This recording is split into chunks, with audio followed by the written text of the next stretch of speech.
Assalamualaikum warahmatullahi wabarakatuh. Perkenalkan, nama saya Julian Cacayani. Di sini saya akan menjelaskan tentang konsep dari jaringan. Yuk simak videonya. Sebelum lanjut ke pembahasan yang lebih detail, kita akan membahas tentang basic dari jaringan terlebih dahulu.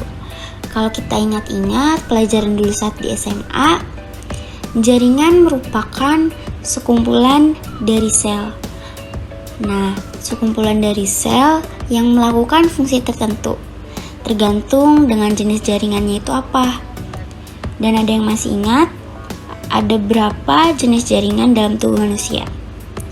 Jawabannya adalah 4. Yang pertama adalah jaringan epitelium, yang kedua adalah jaringan ikat, yang ketiga adalah jaringan otot. Dan yang terakhir adalah jaringan saraf.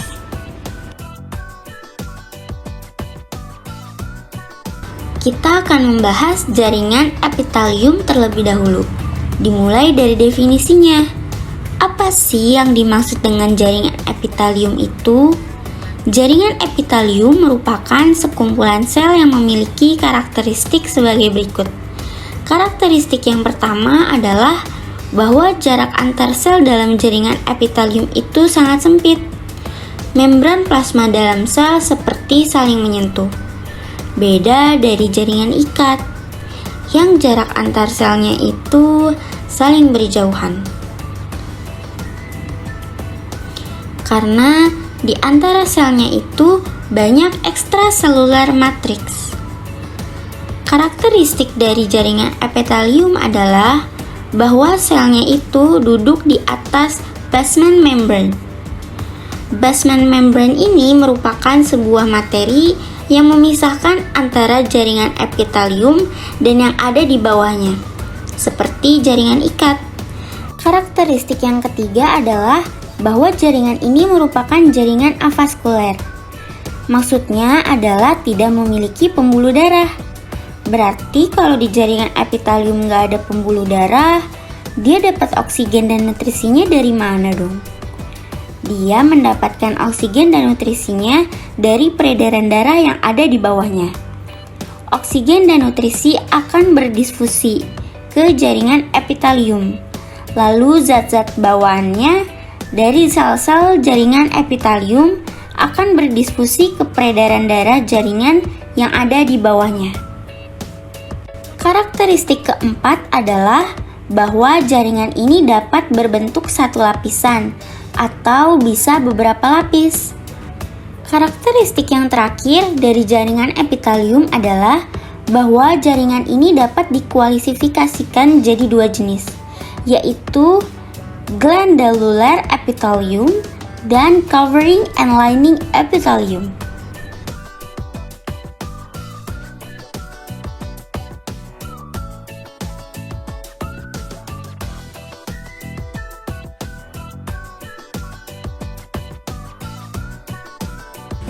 Selanjutnya kita akan mempelajari tentang jaringan ikat.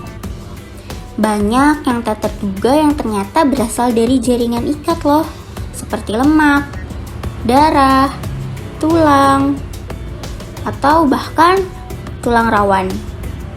Itu semua merupakan jaringan ikat. Aku pun bingung banget, ada yang cair seperti darah dan keras seperti tulang. Kenapa semuanya itu harus jaringan ikat? Bagaimana asalnya? Dan misi aku ini tetap sama, mengajak kalian untuk memahami apa itu jaringan ikat. Jadi setelah aku mempelajari, jaringan ikat adalah jaringan yang memiliki ciri-ciri sebagai berikut. Ciri pertama adalah dia tersusun atas sel-sel, tapi sel-sel ini memiliki jarak. Nah, ini berbeda dengan sel jaringan epitel, yang jarak antar selnya saling berdekatan. Dan ini membawa kita ke ciri kedua, yaitu ruang antar sel-sel ini dipenuhi oleh matriks ekstraseluler. Nah, dari namanya aja udah jelas ya, ekstra artinya di luar dan seluler itu sel. Jadi, matriks ekstraseluler merupakan bahan atau material di luar sel. Matriks ekstraseluler itu tersusun atas komponen yang tidak hidup loh. Sel kan hidup, kalau matriks ekstraseluler itu tidak hidup karena dia tersusun dari air dan materi organik seperti protein dan polisakarida. Oke, ciri berikutnya, jaringan ikat selain tulang rawan semuanya itu memiliki pembuluh darah. Tulang rawan sejenis jaringan ikat yang tidak memiliki pembuluh darah. Ini berbeda dengan jaringan epitel yang jenis manapunnya tidak memiliki pembuluh darah. Nah, kita ke ciri terakhir atau ciri keempat dari jaringan ikat. Jaringan ikat berasal dari mesenkim. Jadi bisa kamu bayangkan ketika manusia masih menjadi embrio. Manusia tersusun atas 3 jenis jaringan embrionik, yaitu yang atas ektoderm, tengah mesoderm, dan bawah endoderm. Nah, mesoderm ini akan berubah jadi mesenkim. Mesenkim ini akan berubah jadi jaringan ikat dan jaringan otot. Ini yang membedakan dari jaringan epitel dan jaringan saraf.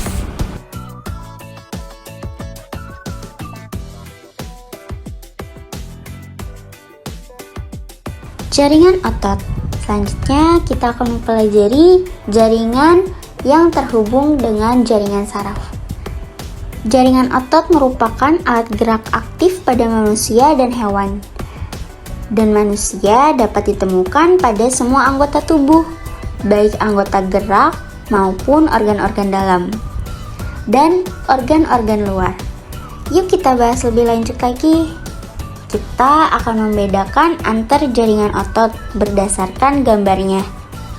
Otot lurik artinya garis-garis yang tertata rapi, sedangkan otot polos disebut polos karena memang bentuk dari sel ototnya itu polos.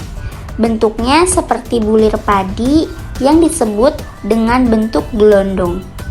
Sedangkan kalau otot jantung memiliki cabang-cabang, walaupun memiliki serat yang juga lurus-lurus. Bedanya dengan otot lurik adalah otot lurik tidak bercabang, sedangkan otot jantung bercabang. Dari gambar ini dapat dilihat perbedaannya, bahwa pada otot lurik garis-garisnya sangat tertata. Sedangkan pada otot polos bentuk selnya gelondong. Dan pada otot jantung, sel-selnya bercabang. Dari segi struktur dapat disimpulkan, otot lurik berlurik atau bergaris, otot polos gelondong, otot jantung bercabang. Selanjutnya kita membahas mengenai inti. Inti-intinya pada otot lurik terletak di tepi dan jumlahnya banyak. Sedangkan pada otot polos, intinya di tengah dan jumlahnya hanya 1. Dan jaringan otot jantung intinya sama dengan otot polos. Jumlahnya pun 1 dan sama-sama di tengah. Lalu kita akan membahas cara kerja otot. Otot lurik ditemukan di rangka, otot jantung ditemukan di jantung, dan otot polos ditemukan selain di jantung dan rangka. Kemudian, gak mungkin kan cara kerjanya otot jantung hanya ketika kita sedang bad mood.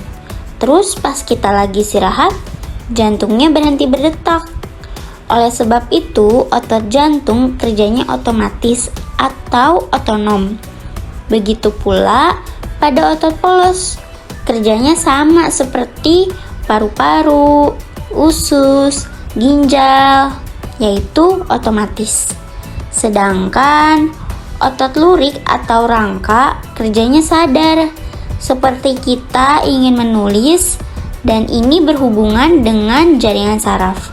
Sehingga dapat disimpulkan otot lurik bekerja dengan sadar, sedangkan otot polos dan jantung kerjanya dengan tidak sadar.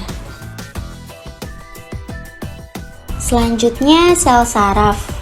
Kita semua tahu bahwa sel saraf merupakan sel yang mengantarkan impuls listrik di tubuh kita. Otak kita terdiri dari sekitar 86 miliar sel saraf yang bekerja sama dalam menerima maupun menghantarkan impuls antara otak dan seluruh bagian tubuh lainnya. Tapi sebenarnya bagaimana ya cara kerjanya? Pertama, kita mulai dari strukturnya terlebih dahulu. Salah satunya ada yang namanya akson. Bagian ini bertanggung jawab dalam transmisi impuls listrik dari sel saraf ke satu ke sel saraf berikutnya, yang akan berujung ke sel target akhir, yaitu organ ataupun otot. Setelah itu, kita juga punya dendrit. Dendrit adalah struktur yang bertanggung jawab dalam menerima impuls dari sel saraf lainnya, dari organ ataupun otak.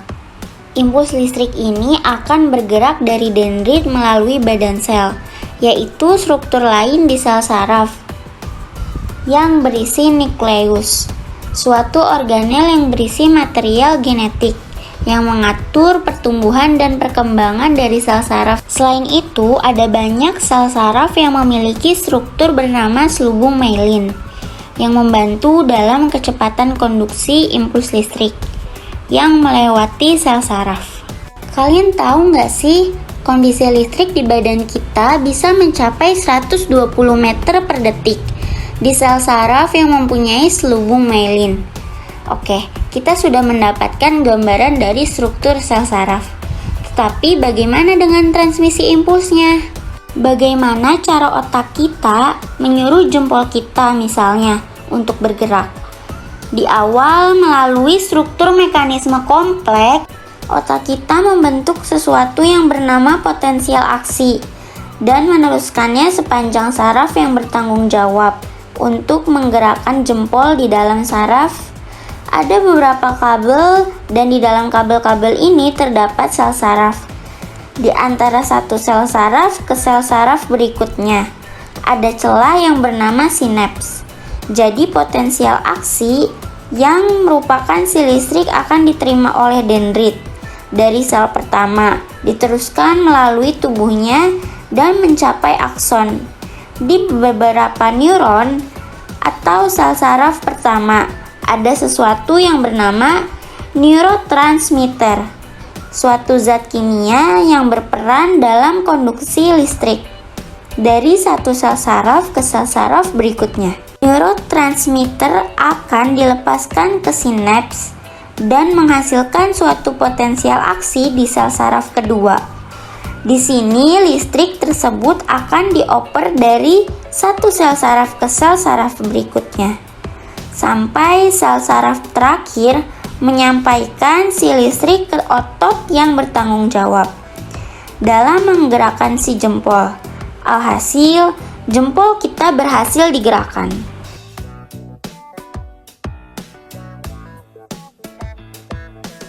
Sekian dari saya, semoga video ini dapat bermanfaat. Terima kasih. Wassalamualaikum warahmatullahi wabarakatuh.